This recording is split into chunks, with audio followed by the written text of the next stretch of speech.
Sejam muito bem-vindos a mais um podcast do Instituto Ecossistema do Futuro. E, gente, hoje eu tenho aqui uma convidada muito especial, mas antes de falar quem é ela para vocês, vou lembrar mais uma vez que nós estamos em todas as plataformas de streaming, no Spotify, no YouTube. Se você não segue o Ecossistema do Futuro, clica aí, começa a seguir, porque tem muita gente boa dando muita informação gigante, brilhante para você. E agora vamos chamar a nossa convidada, uma honra tê-la aqui comigo hoje, doutora Érica Belon, sumidade em neurociência, mas nada melhor do que a própria para se apresentar para vocês. Então, com a palavra, doutora Érica Belon. Muito obrigada, Glória. Um prazer imenso estar aqui. Para mim, muito me honra. Fiquei extremamente feliz com o convite. Eu também. E estou aqui para agregar valor para vocês, trazer conteúdo dentro da minha área, que vai ser um prazer poder ajudar toda essa galera que nos assiste e, principalmente, aplicar, né? Com certeza. Aplicar Neurociência é aplicada, né, doutora? Exatamente isso. É isso aí. Perfeito. E fala um pouquinho aí desse currículo de 8 metros de comprimento para o pessoal, que eu quero que eles te conheçam. Então, sigam as dicas da doutora Érica, gente. Ela sabe o que ela tá falando, hein? Vamos lá, doutora. Vamos lá. Eu sou doutora em administração de negócios e dentro do meu doutorado eu fui estudar neurociência porque eu queria estudar, Glória, o que se passava na mentalidade de um profissional de alto desempenho, seja ele um empresário, seja ele um profissional de carreira. E aí eu fiz o doutorado, a minha tese foi dada como inédita, eu fiz ali, defendi pela Unimep, recebi convite para fazer 6 pós-docs fora daqui, então foi muito legal a pesquisa em si. Eu sou mestre em educação, porque eu dei aula há 25 anos na universidade. Só que eu também tenho 35 anos de experiência em empresas. Então, eu sempre trabalhei, sempre estudei, sempre dei aula, sempre tendo 16 empregos ao mesmo tempo, né? E fiz diversas pós-graduações, fiz acho que umas 8 pós-graduações voltadas para a área de gestão de pessoas, de gestão de negócios. Mas a minha graduação é na área de TI. Eu venho da área de tecnologia, trabalhei muitos anos dentro de startups.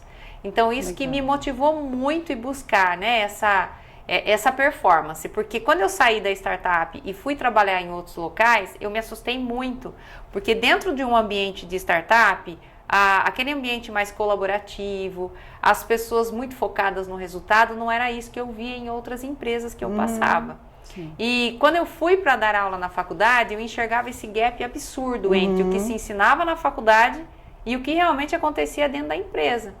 Então, existia um distanciamento muito grande. Por que essas duas pontas não se conversavam? Então, isso também foi um dos fatores de eu entender o que acontecia na mentalidade dessas pessoas. Por que algumas performavam e outras não. Então, isso aqui é um pouquinho da minha história, mas eu trabalho desde os 9 anos de idade. Meu primeiro emprego eu tinha 9 anos e nunca mais parei de trabalhar. Isso é muito bom. Tanto que eu sou aposentada, olha só. Que maravilha. Há 2 anos já. Eu trabalho desde os 15 e eu agradeço por isso. Eu também, é a melhor porque coisa. Isso me desenvolveu, isso me amadureceu, isso me fez crescer.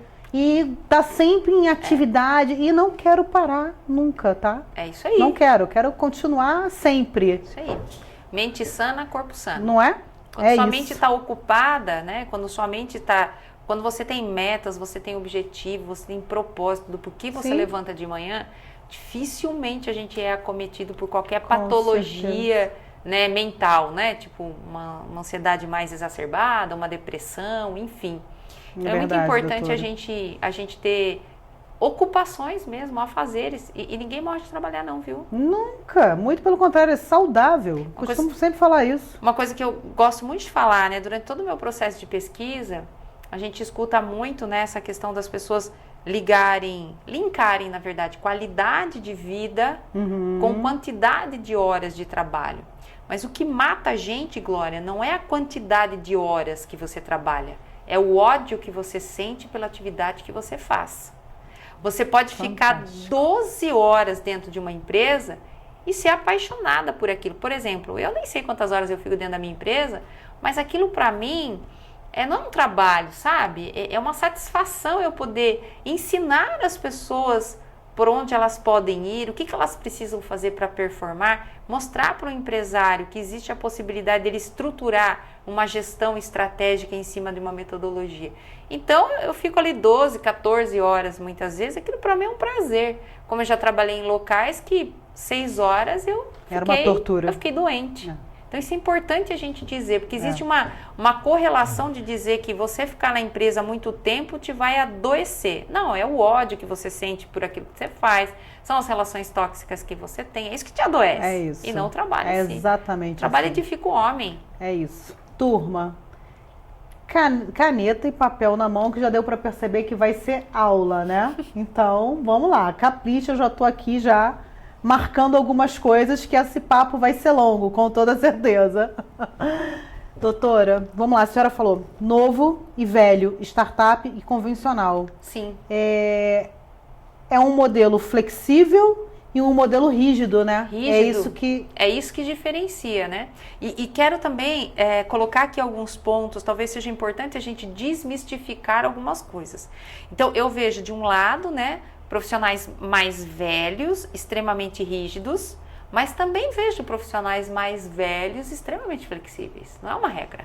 Dispostos a crescer, a mudar, a aprender. A aprender. Você pega, por exemplo, a minha geração X, de quem está aí na faixa dos seus 40 e poucos, 50 anos, é uma geração que tem flexibilidade para mudança.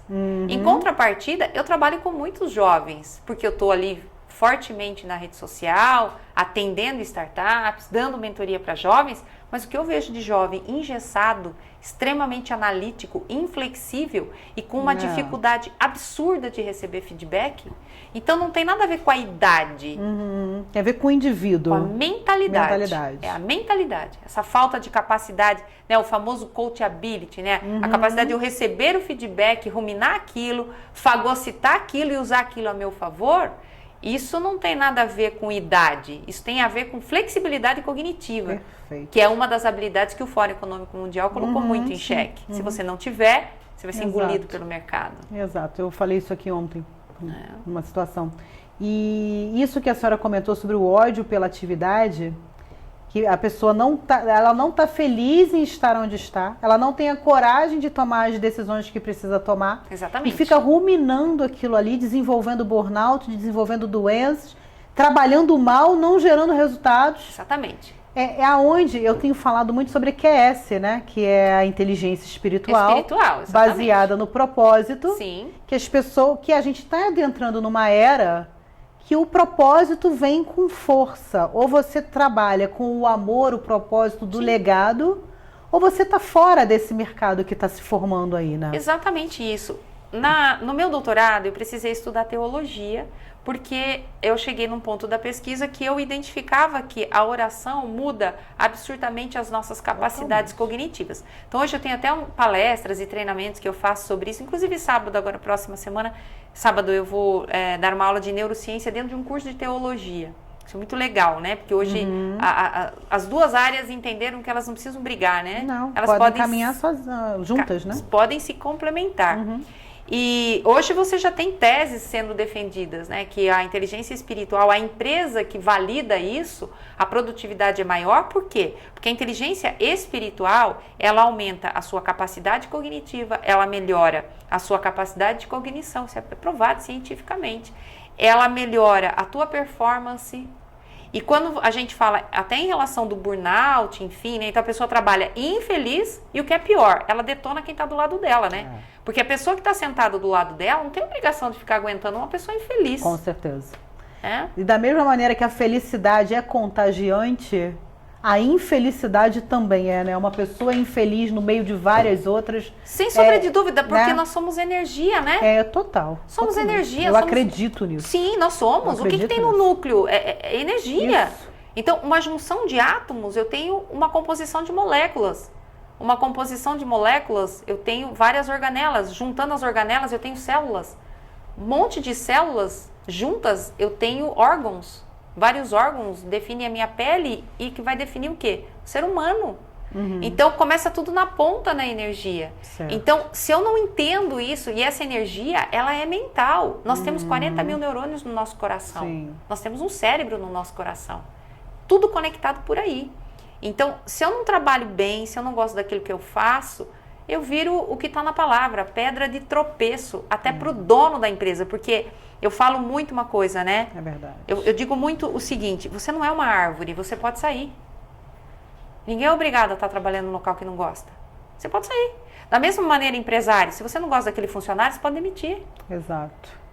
Porque ambos têm responsabilidade nessa infelicidade. O funcionário que entrou para trabalhar lá sem pesquisar a empresa e o empresário que não tem performance para contratar. Então, romper contrato faz parte. E a empresa é dinâmica. Exato. Mas as pessoas romantizam o ambiente corporativo. Exato. Tá na hora dessa mentalidade mudar, né, doutora? E assim, eu tenho... o nosso core business é consultoria. Então, nós implantamos a consultoria, toda a inteligência do negócio dentro da empresa, a partir de uma metodologia desenvolvida com neurociência. Então, existe um método para a empresa rodar. E a primeira coisa que o empresário precisa entender é que ele não tem que contratar pessoas para ajudá-lo.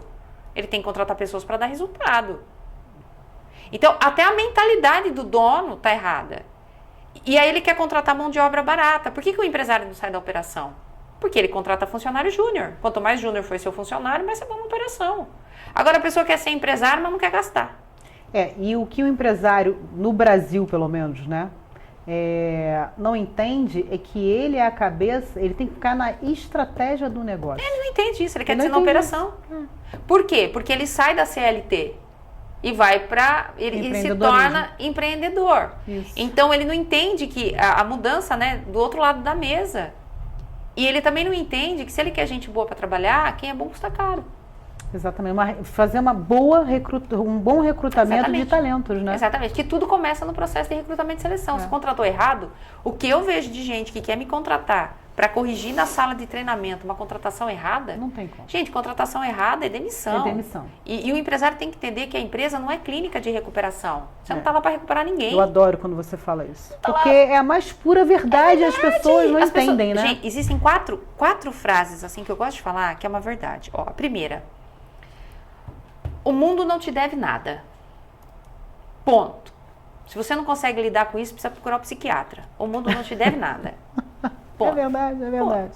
Ponto. Segundo, as pessoas não têm obrigação de ajudar você.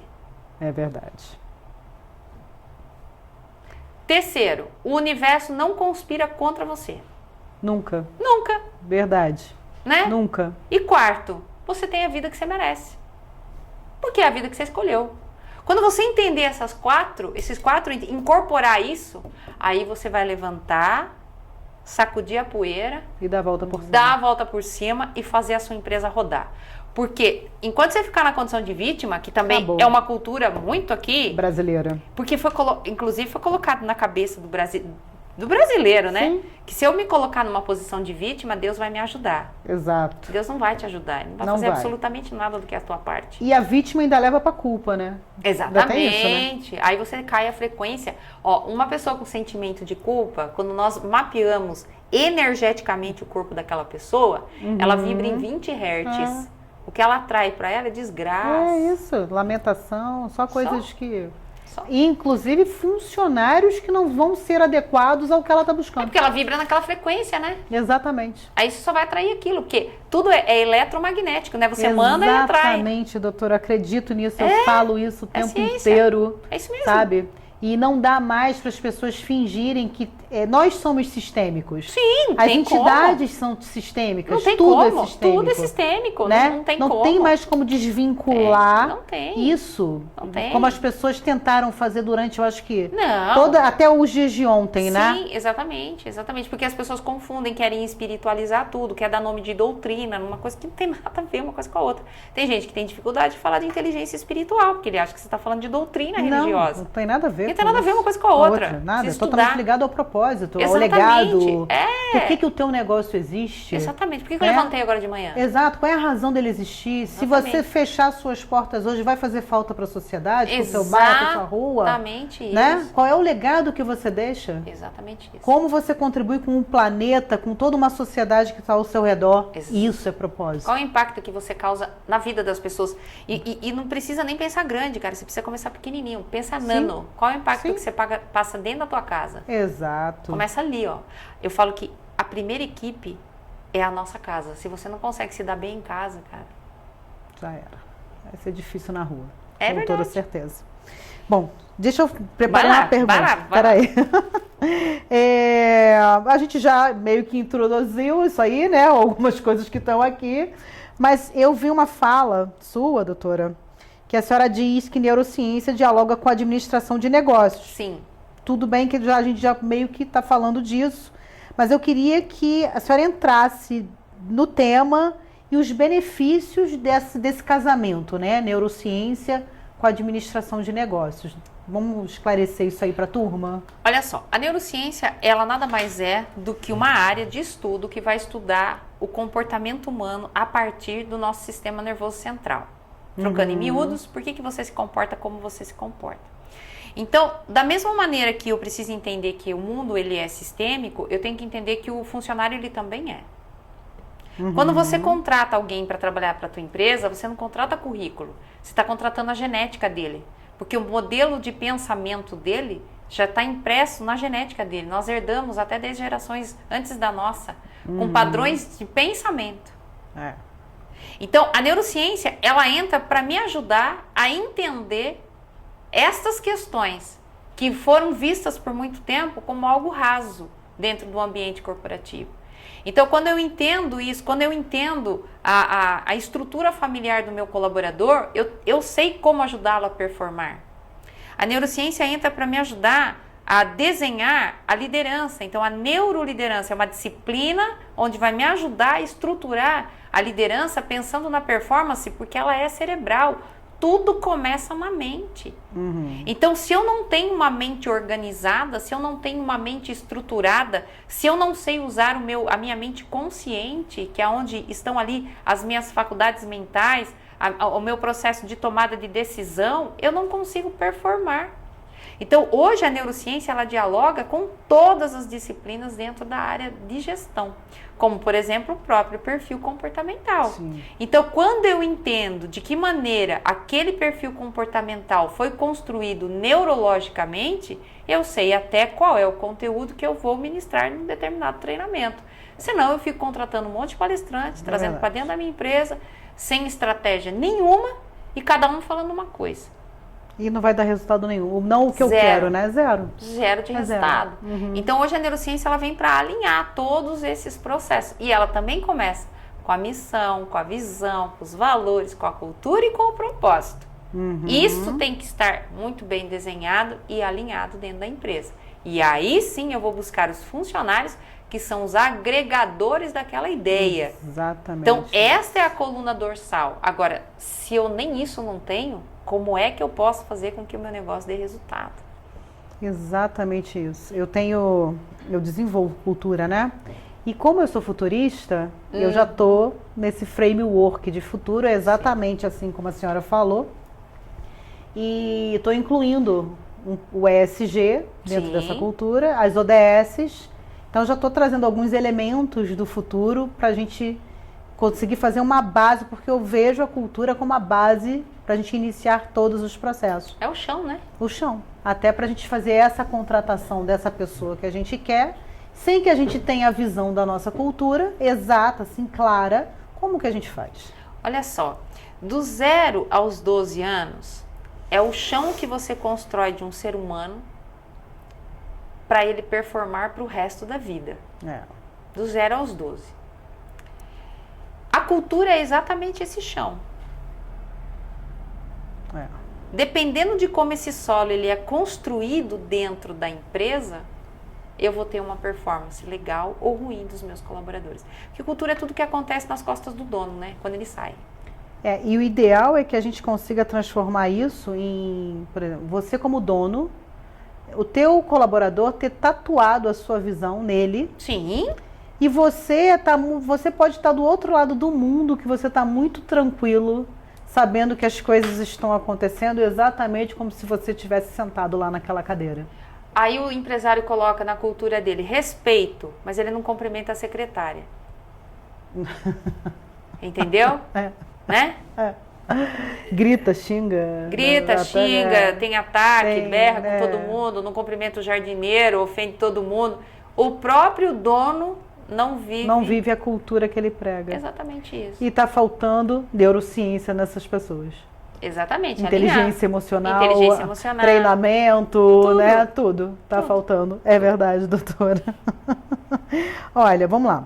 Dentro disso tudo, a gente tem aí as famosas skills humanas, né? Uhum. E a importância delas na vida, nos negócios. E como é que a senhora vê isso por um futuro? A gente está entrando numa era muito diferenciada, né? Sim, uma era exatamente. jamais vista antes. Sim. Nós estamos construindo isso e ao mesmo tempo é muito sutil, né? O mundo velho para o mundo novo e tudo que já está aí.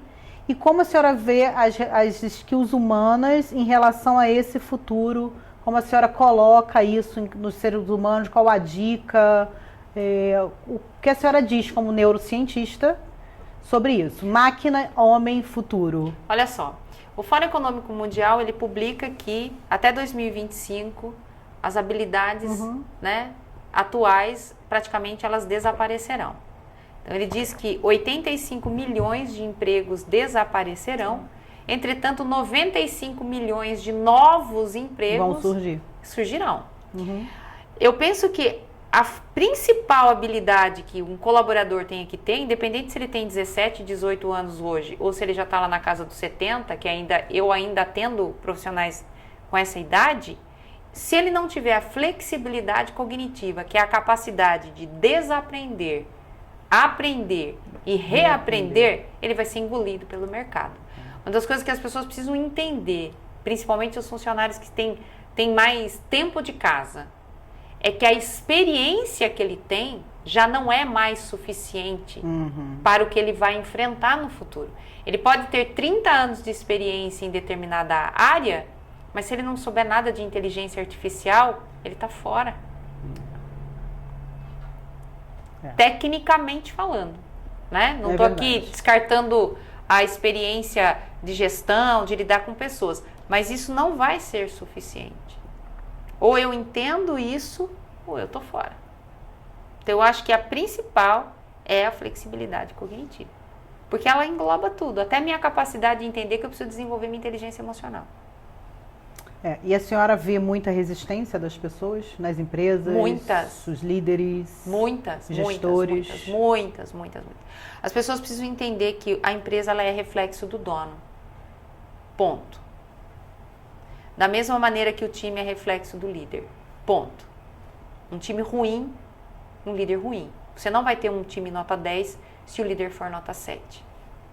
Eu vejo muitos jargões na internet, né? A gente que é pesquisador... A gente às vezes acaba tentando avaliar todas as coisas, né? Mas enfim, contrate pessoas melhor que você. Então depende. Porque um profissional de alto desempenho não vai ser gerenciado por um líder medíocre. Exatamente. Ponto final. Então você precisa entender o que é contratar alguém melhor do que você. É melhor em quê? Que é diferente, por exemplo, eu não sou da área do, sei lá, do marketing digital. Financeiro, Sou dessa área. Então, eu ter alguém ali que entenda aquilo, eu estou contratando um especialista para fazer aquilo. Agora, eu preciso tomar cuidado com essa história do contratar alguém melhor que a mim. É verdade. Porque um profissional de altíssimo desempenho... Não trabalha pra gente. Eu vou falar por mim. Eu troquei a minha orientadora de doutorado porque ela sabia menos do que eu. Como é que eu poderia escrever uma tese de doutorado se a pessoa que estava me orientando não tinha o conhecimento que eu tinha? E eu estava ali sendo orientada por uma pós-doc. Então é isto que o empresário tem que ter e tem que entender. Se ele não se atualizar, porque eu vejo um monte de empresário investindo um monte no time, paga curso disso, paga curso daquilo, paga não sei o quê, mas ele mesmo não faz. A direção está errada. Exatamente. A direção está errada. Eu tenho essa sensação também. Exatamente isso. Tipo assim, né, dentro dessa resistência empresarial que existe, né? A falta de clareza de quem somos e para onde vamos. Onde nós queremos chegar. Aonde queremos chegar, eu acho que é crucial para essas respostas e esses embates, entendeu? Uma empresa que fatura 500k, ela não fatura 1 milhão com o mesmo time. Se faturasse, já estaria faturando. Ponto final. É uma verdade. Mas aí entra a questão você tem duas escolhas. Ou você desenvolve o time, ou você troca o time. O que vai definir essa escolha? Em quanto tempo você quer faturar 1 milhão? Em 3 meses? Então não dá tempo de desenvolver o time. Essa clareza que o empresário não tem. Ele quer, por exemplo, eu quero colocar meu escritório, eu tenho um caso do empresário. Érica, porque nós estamos montando um escritório, uma unidade em Nova York. Legal. Então eu preciso desenvolver meu time. Tá, quando é que você vai botar essa unidade em Nova York? Daqui 3 meses. Quem da tua equipe é bilíngue? Então ninguém. Então aí você precisa pensar. Ou você troca a galera toda, entendeu? Porque em 3 meses você não vai conseguir, né? Impossível. E se conseguir é 1 ou 2. Ali que eu tô falando que seja alguém que tem uma habilidade absurda, né? Ou então você tem que trocar a meta. Então você tem que botar que você vai para Nova York daqui um ano. E prepara alguém para isso. E prepara alguém para isso. Então, é essa clareza que eu vejo que ele não tem. Até porque, quando ele faz o planejamento estratégico dele, que nós estamos exatamente na época de fazer, ele não coloca o RH para entender o headcount da empresa. Porque é o RH que vai dizer para ele se aquele planejamento extraordinário que ele está fazendo, se vai rodar. Porque quem roda aquilo são pessoas. É muito legal a senhora tocar em RH. Dá uma explicação do que é RH, porque é nítido a dificuldade das pessoas entenderem o que é o RH e a importância que ele tem. Olha só, departamento pessoal cuida da burocracia do negócio. Folha, férias, parte burocrática, documentação, admissão. RH cuida de gente, RH cuida da estratégia, RH vai cuidar de tudo o que precisa ser feito para aquela empresa performar. RH não é abraçar árvore. RH dá resultado. RH, você tem que ter no teu RH pessoas que entendam de negócio, que é outra coisa que precisa entender também, porque criam uma descrição de cargos para aquela pessoa sentar na frente da mesa do RH, que a pessoa tem que ser mega, master, blaster, doutor em comportamento humano. Você está dando um tiro no pé, empresário. Porque quem tem que sentar naquela cadeira é quem entende de negócio. Tem que entender de comportamento humano, mas sobretudo de negócio. Então é muito mais fácil uma pessoa de negócios entender sobre comportamento humano do que você colocar uma pessoa com formação clínica, que eu acho um absurdo. A formação clínica, ela quer clinicar dentro da empresa. Não, a empresa para dar resultado. E se a pessoa tem dificuldade de entender isso, ela precisa de ajuda, porque ela não entendeu o que é um ambiente corporativo. Uma empresa existe para quê? Para gerar lucros. A pessoa tem dificuldade de entender isso. E é claro que é para gerar lucro de uma forma humanizada, ninguém vai destruir ninguém, mas eu não posso acreditar que aquilo ali é só para o bem-estar. Não é, gente, tem que dar lucro. Chega no final do mês, tem que pagar o boleto. Uma empresa nasce para servir a uma sociedade. Exatamente. Em diversos pilares. Exatamente. Seja o cliente, seja o colaborador interno, externo. Todos os stakeholders. Exatamente. Todos. E para isso precisa do quê? De dinheiro. Exatamente. É muita hipocrisia levantar uma bandeira, porque às vezes eu vejo umas coisas, porque isso, porque aquilo, tal. Eu falo, gente, você entrou a trabalhar ali, você precisa dar resultado. Para você ter ideia, Glória, um funcionário, ele tem um custo altíssimo para a empresa. Tem, eu sei. Um funcionário que ganha R$2.000, ele custa minimamente 6 mil. Exatamente. 6 mil. Ninguém faz essa conta, aí para pensar, se ele me custa 6 mil, ele é um teu vendedor, tudo que ele vender para você, que te der lucro até 6 mil, você está trocando figurinha. Você está pagando o salário, a presença dele ali no teu negócio, só isso. Porque não faz conta. Então as pessoas precisam entender isso. E se elas não entenderem, elas serão engolidas. Até porque agora a empresa deve ser data drive. Tem gente que não tem indicador. Gerencia empresa sem indicadores. Como é que você gerencia um negócio sem indicador? Porque eu não gosto. Não sabe usar Excel, não conhece dashboard, não sabe usar um Power BI, vai ser engolido pelo mercado. E eu não estou falando de grandes empresas, estou falando daquela pequenininha, que tem 5 funcionários, 4 funcionários, 3 funcionários, até se for eu empresa, né? Pessoa que trabalha sozinha, ela precisa ter indicador, se ela performa. Sim, como é que ela sabe para onde ela vai, né? Exatamente. Sem direção, né? E aliás, se ela está performando. Por que você... Eu escuto muito isso. Érica, contrata para crescer ou primeiro cresce para contratar? É óbvio que você contrata para crescer. É óbvio. Não tem como você primeiro crescer para depois contratar. Você não está crescendo exatamente porque você não está contratando. Porque você está na operação. Mas eu vou contratar, eu tenho medo. Então você não pode ser empresário. Você precisa voltar para a CLT. Porque empresário é isso aí, você vai ter, isso. é risco. É risco o tempo todo. Ou você assume o seu risco, ou você precisa ir para a CLT, não tem o que fazer. Né? Então, realmente, cara, se não sabe brincar, não pode descer pro play. Não pode. Né? Se tem medo do barulho, não pode querer ser rico. Exatamente. Então, é isso aí.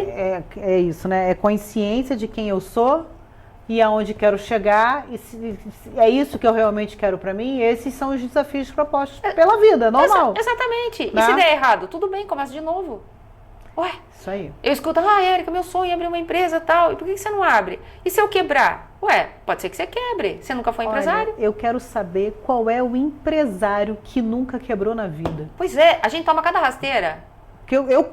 Os que eu conheço, e são muitos, todos já quebraram. Toma um monte de rasteira. Todos. Não tem um que não tenha quebrado. Glória, pra eu chegar até aqui, eu abri um monte de empresa já. Já tive um monte de coisa. Já testei 300 mil coisas pra chegar até aqui. Já perdeu dinheiro, tempo, energia, paciência. Traição, tudo. roubaram projeto, passa tudo. perna. Todo Pelo amor de mundo Deus. que já chegou num determinado degrau dessa escada já passou por isso. E continua passando, tá? Só que a gente começa a ficar mais maduro. A gente evita certos caminhos. Você já começa a sentir o cheiro do negócio, né? Exatamente. A gente já tem um feeling maior. Isso. Mas a gente passou por muita coisa. Muita. Toda uma história Exatamente. aí. 35 anos de experiência. Pelo amor de Deus. Não foi sorrindo. Não, foi, Não foi sorrindo. engolindo choro. Ainda sou da época que o patrão gritava, você ia no banheiro, lavava a cara, engolia o choro, voltava pra mesa e continuava trabalhando. Que essa turminha aí não entende o que, nem imagina o que é isso. Não, né? quer ir embora, né? Nem imagina o que é isso. Que a Não, gente quer já ir viveu embora. há 30 anos atrás, né? E assim, e eu vou falar pra você, sabe, Glória, eu não trocaria nada, não. Tive assim, não. sempre trabalhei com patrões extremamente exigentes, sempre, toda empresa que eu entrei, sempre subi muito rápido e sempre trabalhei muito do lado do dono. Eu acho que isso que moldou muito o meu modelo mental, sabe? Uhum. Mas assim, os meus melhores patrões foram os mais exigentes. Os mais exigentes, assim, de tipo, eu mandar a planilha de Excel, ele me chamava na sala e falava, você esqueceu de colocar a vírgula 00 aqui. Você pensa que ele colocava a vírgula? Eu falava, não, coloca você, é teu trabalho. Aí você ia lá, arrumava e mandava. E isso melhorava a minha performance. Porque da próxima vez que eu mandasse a planilha para ele, o 00 já estava lá. Você ia ter mais cuidado em verificar, revisar antes de enviar. Exatamente. Né? E olha, vou te falar, ninguém fica com burnout por causa disso, tá? Não, nada. Ninguém fica com burnout, ninguém entra em depressão, porque está melhorando a tua performance. Com certeza. E fazer certo, o que é qualidade? Qualidade é fazer certo da primeira vez. Se você tiver que refazer, teu trabalho não tem qualidade. Perfeito. E as pessoas precisam entender isso, precisa ter o mínimo de resiliência para se candidatar hoje para trabalhar. Com certeza. Aí entra, eu acho o seguinte, as pessoas como não estão muito perdidas com elas, no geral, entra a questão do ódio pela atividade, porque ela está aceitando trabalhar em qualquer coisa, goste ou não goste. Detesta o chefe, ela começa a colocar, ela pega todo o lixo e a miséria emocional dela, ela bota a culpa no chefe. No emprego, no trabalho, na empresa. Que é uma coisa importante para dizer aqui. Porque nós construímos dentro da nossa mente subconsciente todo o lixo que a gente traz durante a nossa vida. Muitas vezes o chefe, ele é o gatilho para abrir a gaveta. Mas ele não é responsável por toda aquela miséria emocional que está lá dentro. Então a gente também precisa dar, sabe, você precisa também dar crédito para quem tem crédito. Porque se dentro ali da organização, né, tem 50 pessoas, 48 vai bem no negócio, então eu não posso responsabilizar uma pessoa, né? Eu sofri assédio moral dentro de uma empresa. Eu adoeci. Eu tive depressão e síndrome do pânico por conta de uma gerente, na verdade uma consultora que chegou lá na empresa que eu trabalhava. Ela roubou a empresa e eu peguei o roubo. Porque eu era gerente, conhecia todo o processo. Eu passei a ser um problema na vida dela, concorda? Absurdo? Com certeza. A minha imaturidade emocional fez o que comigo? Fez com que eu desenvolvesse ansiedade, depressão e síndrome do pânico. A culpa é dela? É, mas a responsabilidade é de quem? Minha. É esta autorresponsabilidade que as pessoas não têm. Porque é muito confortável para mim dizer assim, olha, eu saí de lá porque ela fez aquilo. Não, eu saí de lá porque eu não tive competência para administrar o meu sentimento. Porque se fosse hoje, você pode ter certeza que eu teria resolvido aquela situação de forma totalmente diferente. Com certeza. E é isso que as pessoas não têm. Elas querem se colocar o tempo todo na posição de vítima e ficar dando nome para as coisas. É o patrão, é o marido, é a esposa, é a cunhada, é a sogra. A vida te trata do jeito que você permite com que ela te trate. É verdade, doutora. Entendeu? É isso que as pessoas não têm. Só que para isso, aí entra naquilo que você falou. Eu preciso ter propósito, eu preciso saber o que eu quero da minha vida, eu preciso me posicionar. Até aqui você vem, daqui para cá, opa, esse espaço aqui é meu. Sim. E eu preciso saber me posicionar. Então, se eu dou a liberdade para o outro me tratar do jeito que ele quer, então a responsabilidade é minha. Eu que estou dando para ele dirigir o meu carro. Então a gente precisa tomar cuidado com as culpas que a gente fica botando nos outros. A culpa pode ser da pessoa, mas você também tem que olhar para você e ver a sua falta de competência em lidar com as suas emoções. Eu percebo também que as pessoas fogem muito da que eu falo, autorresponsabilidade. Às vezes eu uso 2 R's do maiúsculo, né? Sim. Para escrever isso, porque o que acontece com a pessoa, o que a neurociência diz sobre isso, para essa fuga, né, que a pessoa sempre cai na culpa, no vitimismo, ninguém quer assumir responsabilidade sobre nada, sobre quem ela é. Sim. E com isso a gente vê muita disfuncionalidade em tudo, porque a pessoa já está toda disfuncional. Eu adoro essa palavra, aliás, eu adoro o Paulo Vieira, né, porque ele tem um livro.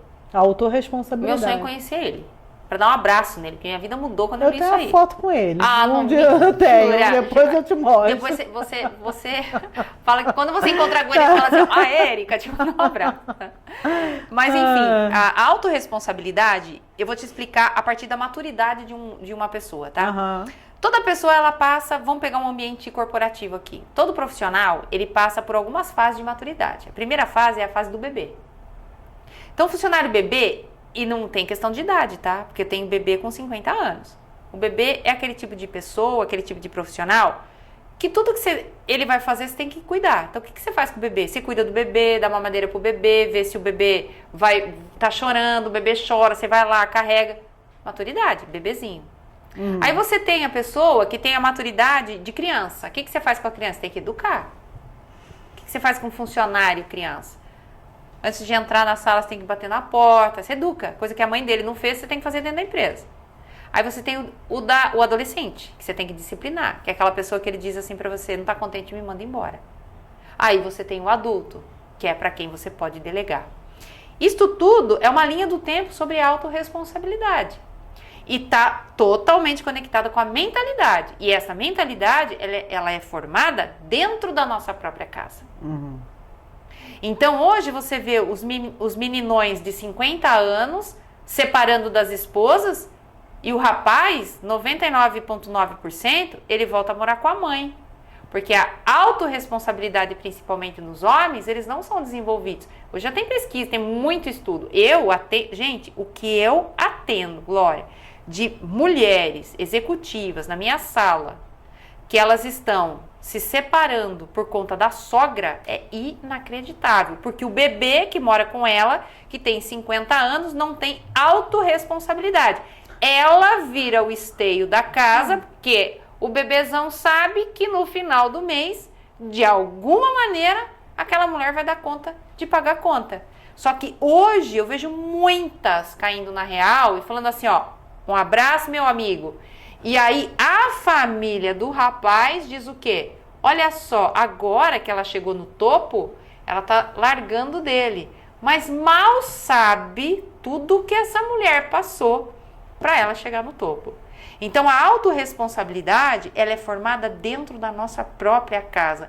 Com aquele bebezinho ali de 2 anos, que você fala para ele, vai guardar o brinquedo? E ele vai. Exatamente. Que ninguém é empregado de ninguém. Tá? Eu dei o exemplo do homem, que é o mais comum que eu pego ali. Certo. Eu até dou uma aula onde eu falo, sabe, a família hiena, da família lobo.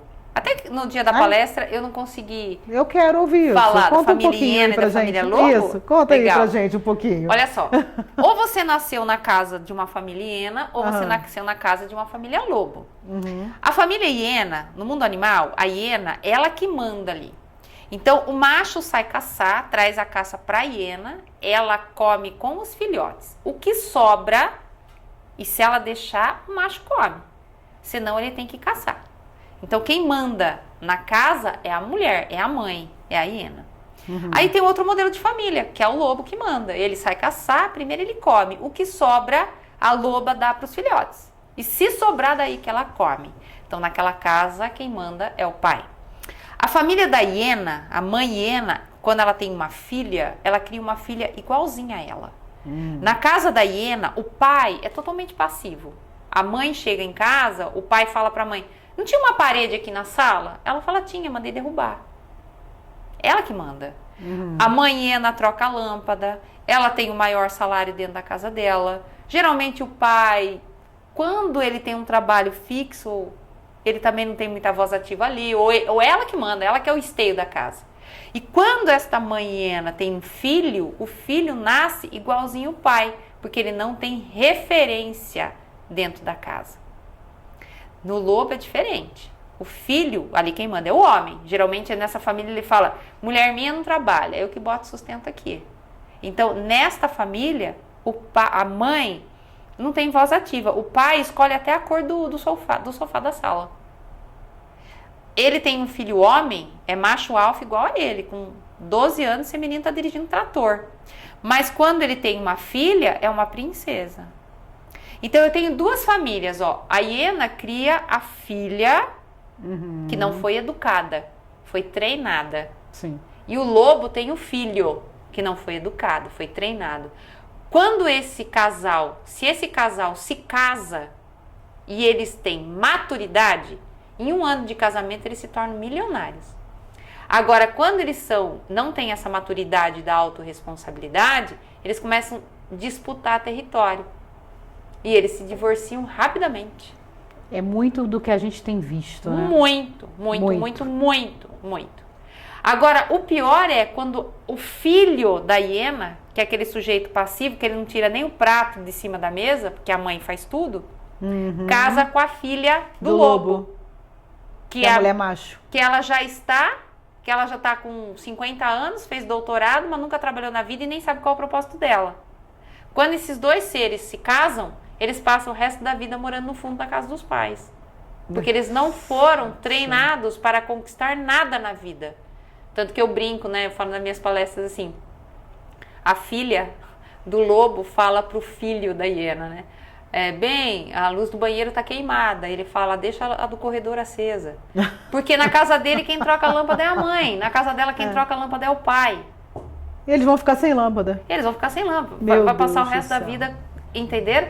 Então, esses modelos familiares contam muito com a autorresponsabilidade. É a menina, filha da mãe hiena, se ela vai casar, essa menina trabalha e paga os móveis com o dinheirinho dela. O filho da hiena, quando ele casa, é a mãe que paga os móveis para ele, porque ele não trabalha. É verdade. Então, é facinho. Você que está assistindo aqui, que você namora, olha para esse modelo, para você não entrar numa barca furada.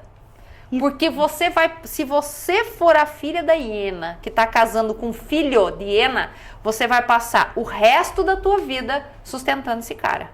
É verdade. E o que eu percebo? Eu falo, como a gente já falou de energia aqui no início, é muita mulher com energia masculina e muito homem com energia feminina. E eu já andei conversando, até com alguns amigos nossos em comum, que está faltando testosterona no mundo. Está faltando, exatamente. O desequilíbrio da testosterona está tão grande que é toda essa disfuncionalidade que a gente está vendo aí. Exatamente. E aí a moça, ela quer crescer na vida, ela quer ser alguém, ela quer conquistar, ela quer ter coisas melhores. Aí ela casa com o cara que é um banana, ela fala, pô, você não vai fazer? Eu vou fazer, pelo menos eu vou mudar minha vida. Aí ela vai fazer. Aí aquela que tem coragem, porque tem muitas, Glória, que morre de vontade, mas não tem coragem de dar um pezão nele, né? Não dá o pezão nele, entendeu? Porque ainda mais eu percebo assim, que quando ele percebe que o negócio está escapando da mão dele, aí ele cria uma depressão na cabeça dele, aí ele cria... O subconsciente começa a trabalhar, né? Começa a trabalhar. Porque eu tenho um vidão aqui, né? Porque aqui alguém paga a minha conta. Com certeza. Se eu não pagar, ela vai dar um jeito de arrumar. Só que tu tem limite, né, Glória? Exatamente. E isso, doutora, me corrija se eu estiver errado. O que eu percebo? Essa mulher com energia masculina altíssima... que também não é dela tem que ter uma energia feminina, tem que equilibrar isso, começa a desenvolver certas doenças. Sim, porque ela tá... Físicas e psicológicas, Quando você olha para a constelação familiar, ela tá num papel que não é dela. Exato. Então, é leve pro homem, mas para ela é pesado demais. Mulher macho. Tem que virar o macho da casa, não é Ela tem que brincadeira botar o isso. dinheiro dentro da casa. É isso. Sustentar os filhos, pagar a escola, pagar a conta da luz. Água, luz, telefone, condomínio. Se ela quer uma coisa melhorzinha pro filho dela, ela arruma um quinto emprego. É, isso. Além dela ter os 3 empregos que ela já tem, ela começa a fazer bolo pra fora. Pra É poder isso pagar que o acontece. curso de inglês do filho dela, porque o Banana tá deitado no sofá dizendo que ele tá com depressão. Eu não tô aqui, pelo amor de Deus, menosprezando a depressão, que é uma doença. É uma doença séria. Séria, mas eu tô falando do esconder por trás da doença. Que na verdade nem tem. Porque é um cara que nem propósito de vida ele tem, não sabe nem por que ele acorda de manhã. O que existe de secundário por trás de você, que esconde quem verdadeiramente você é. Exatamente Essa isso. é a pergunta. E se você olhar, Glória, a maioria dos players do mercado, a grande maioria, eles explodiram na vida quando eles trocaram-se de casais. Pode reparar. Me explica isso, doutora. Me explica isso aí. Pode reparar. Me explica, vamos. Não, pode reparar. Tá. Eu não vou citar nomes, mas pode reparar. Percebe? O cara era casado, o cara queria crescer, a mulher dele nada dá certo, que eu não quero, isso não é pra mim. De repente o cara separa da mulher dele, arruma outra e combina com ela. Cara, você quer explodir? Quero. Vamos junto, o cara explode. E as mulheres também. Pode reparar. Repara, é só fazer uma pesquisa. Eu nunca pesquisei isso, mas... mas faz sentido. Faz sentido, não faz? Pode reparar. Pega a história. Não precisa pegar muito. Pega a história de uns 4, 5. Faz sentido. É um ou outro ali que o cara se mantém. Por quê? Porque estão bem alinhados. Que é uma coisa que falta no casamento. Quando você casa, tem que ter a lista de itens inegociáveis. Qual é a lista de itens inegociáveis? Precisa dividir papéis. Qual que é o teu papel? Qual que é o papel do outro? É isso que tem que ensinar em curso de casamento. É isso que o padre, se o padre está assistindo, padre, pelo amor de Deus, é isso que o senhor tem que ensinar lá no cursinho de casamento, entendeu? O senhor que é pastor, é isso que o senhor tem que ensinar lá no cursinho de... Não é ficar falando coisa... Cara, quando eu fui casar, vou contar uma coisa aqui. Quando eu fui casar, pode contar? Entrega o Adriano aí, ó. Vai lá, entrega. Cara, quando eu fui casar, aí cheguei lá no dia do cursinho lá de casamento, né? Aí tive que ir lá fazer 7 encontros de cursinho, né? Aí o padre veio ensinar a gente o que a gente tinha que fazer depois que a gente casava, né? Aí até, de certa forma, fiquei pensando, mas como que ele sabe dessas coisas se ele nunca fez, né? Mas enfim. Aí a menina sentada, tinha uma sentada do meu lado, grávida de 7 meses. A outra sentada aqui atrás, grávida de 3 meses, né? E aí o cara tentando explicar essas coisas ali, né? Não, cara, ali você tem que falar sobre esses modelos mentais de uma família, que é a encrenca que você tá entrando. Porque quando você casa, você não casa com o marido, cara. Você casa com a cambada toda. Você traz o pacote, Você traz o pacote. Completo. Você tem que ensinar o casal. E outra, tá? Outra que dica pra você que é padre e pra você que é pastor. Olha só, você tem que dar um curso pra sogra. Entendeu? É pra sogra. A sogra precisa participar desse curso. Vocês que são líderes religiosos, vocês têm que dizer assim, ó, sogra, presta aqui, ó. Você pode até pegar lá na Bíblia, né? Onde tá lá que Deus fala assim pra Abraão, né? Deixa a sua parentela e vaza, entendeu? Você tem que falar pra sogra assim, ó, sogra, entenda uma coisa. Quando os teus filhos casam, não é a tua nora que vai fazer parte da tua família. É o teu filho que sai da tua casa para formar uma família com ela. Eu tô falando isso porque são os casos que eu pego em atendimento. Então, sabe, é isso que tem que ter no curso de casamento. A gente ri, né? Porque brinca, né? Vira uma piada, né? Mas isso é muito sério, se as pessoas entendessem isso, né? As pessoas destroem a vida das outras. Por exemplo, até porque, doutora, penso eu, você com 20 anos de idade é uma Érica. Com 30 é outra, com 40 é outra. Com 50 é outra. Porque a vida é cíclica e todos nós passamos por essa evolução, por essa transformação. E o quanto você está se preparando para isso na jornada, alinhado a essa pessoa que está ao seu lado. O que eu percebo? A gente casa aqui muito apaixonado, novinho, lindo. Já casou errado. Né? Pois é, porque você precisa ter uma visão mais clara para ter um casamento, né? Não é só a paixão. Nada, né? Isso é o que menos importa. Isso é o que menos importa. Porque você não vai conviver com a paixão, você vai conviver com o amor, e amor não é sentimento, é escolha. Todo dia tem que escolher. Todo dia. Por isso você tem que olhar bem quem é que você vai escolher. Todos os dias. E uma dica também, você quer saber quem é teu marido? Veja o pai e a mãe, como é que eles se tratam lá. Como é que teu sogro trata a sua sogra, porque é exatamente aquilo que você vai ter dentro da tua casa. Porque você casa com modelos mentais. Então, eu brinco aqui com a questão dos padres, pastores, enfim, os líderes religiosos, mas é esta conversa que tem que ser trazido à tona. É isso que tem que ser discutido. Porque enquanto você tá lá apaixonado, você não tá nem prestando atenção nisso, cara. São outras coisas que estão fazendo parte daquele conteúdo, outros hormônios. Ó, uma mulher para se apaixonar, ela leva 15 dias. Um homem, 8 segundos. 8.2 para ser mais preciso. Nossa! 8 segundos e 2 milésimos. Ai, muito bom. Mas isso é muito... A gente ri, faz piada, mas isso é muito sério. E é por isso que a gente vê tanta gente. A gente olha assim para casamentos... Tipo assim, não faz sentido, né? Não faz o menor sentido. Tem que estar alinhado, muito bem. Estando alinhado já é difícil? Muito. Não é fácil. Não é fácil. Não é fácil. Então, isso que tem que olhar. Aí, quando eu falo, né, dessa questão das pessoas crescerem muito, é porque estavam desalinhados. Os casais estavam desalinhados. E aí ele vai buscar, ou ela vai buscar alguém que esteja alinhado ao seu propósito. Porque tudo está em cima daquilo que eu falei. Porque aqui eu citei o exemplo do homem, né? O cara não quer crescer e tal. Mas também tem aquele que a mulher não quer. É verdade. Eu atendo pessoas assim, que o executivo chega para mim e ele fala assim, Érica, cara, eu quero isso, eu quero aquilo, eu convido minha esposa, bora lá, vamos, olha. E ela não tem quer. A possibilidade da gente ser transferido para, sei lá, para os Estados Unidos. Eu falo pra ela, bora, vamos estudar, vamos fazer. Não quero, nada gosta. Chega uma hora, cara, que ainda hoje, se você fala, né, Glória, 50 anos atrás, era outra realidade de vida. Mas hoje, com a facilidade que tem. Tudo. Nossa. Né? Então, cara, orar e vigiar. Com certeza. Tem que tá alinhado. Muito em breve até a questão, já existe o aplicativo de tradução, né? Sim, você fala, traduz o idioma que você quiser, então nem isso é mais uma barreira assim, tão, né, como já foi um dia. Exatamente. Você pode ir para qualquer lugar do mundo. Exatamente. Alemão, italiano, francês, não importa, que você já tem um acessório aqui que te ajuda, né? Mas a importância da gente querer se desenvolver. Porque não adianta um crescer e o outro ficar. Mas o que a neurociência fala sobre... O marido tá puxando a mulher e ela não quero. E vice-versa, né? O porquê disso? É preguiça? É modelo mental mesmo? 99% é modelo mental. É modelo mental. É aquela vidinha de cadinho. Vidinha de cadinho.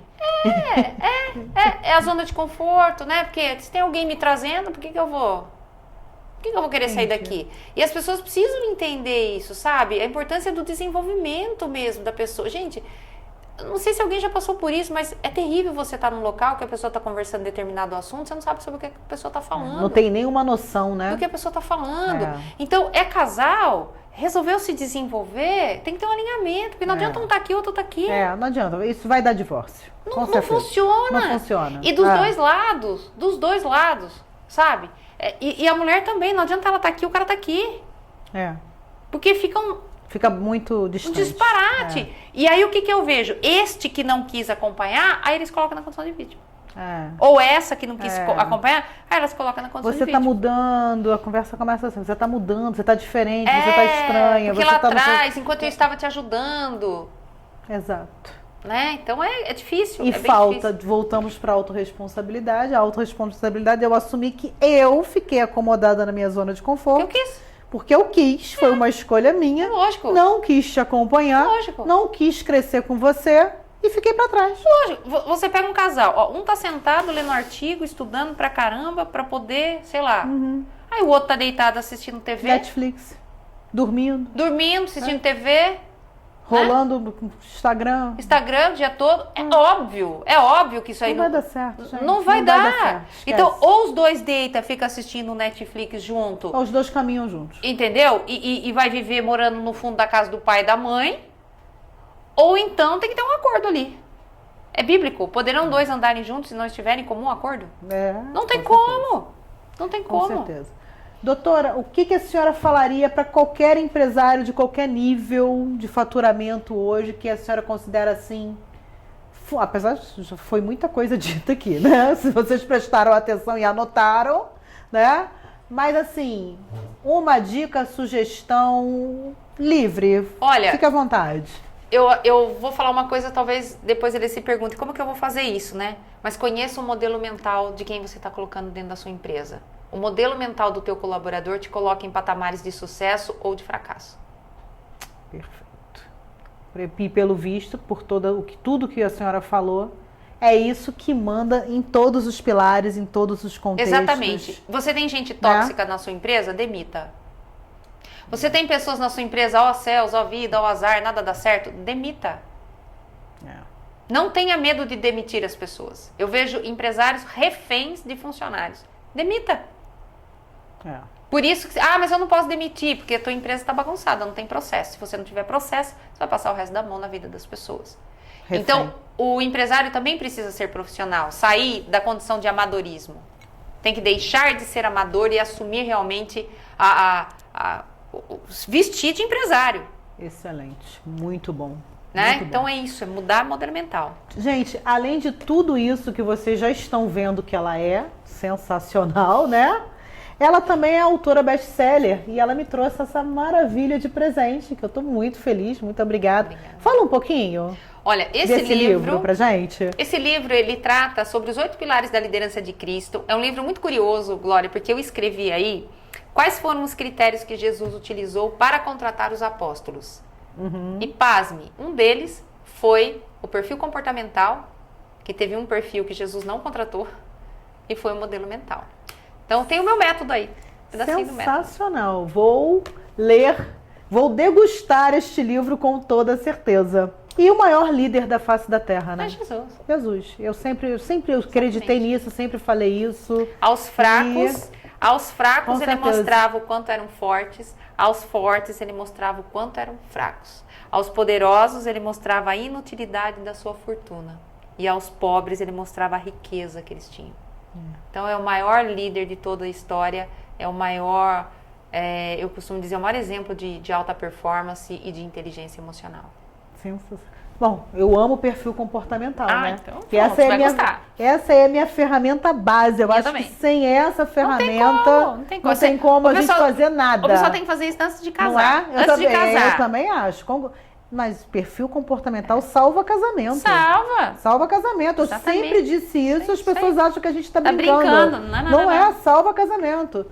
Doutora, recado final para todo mundo. Fique à vontade, o espaço é totalmente seu. E olha, mais uma vez, obrigado por aceitar o convite. Eu que agradeço, Foi sensacional.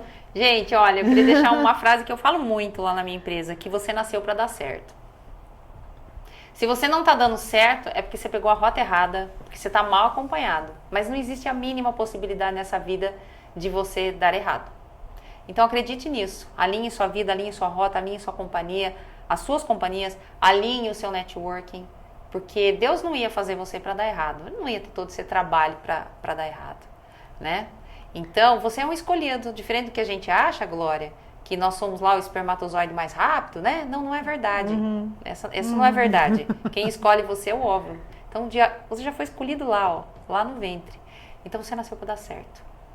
Obrigada. Maravilhosa. Obrigada, Glória. Sensacional. Muito obrigada. Gente, esse episódio realmente vai dar para assistir 1000 vezes. E mais uma vez, não esqueçam, é mais um episódio incrível aqui do Ecossistema do Futuro. Nós estamos em todas as plataformas de streaming, no YouTube, no Spotify. Sigam a doutora Érica Belon das suas redes para turma. A minha rede social é @doutoradra.erica.belon. Meu Instagram. Perfeito. Sigam a doutora. É isso, essa sumidade que vocês viram aqui. Vejam e revejam esse podcast quantas vezes for necessário. Porque tudo que foi dito aqui é muito sério, é muito importante e vai mudar a sua vida. Eu não tenho dúvida disso. Obrigada. Mais uma vez, muito obrigada, querida. Eu que agradeço. Uma honra para mim. Obrigada. Tchau, tchau, pessoal. Tchau, turma.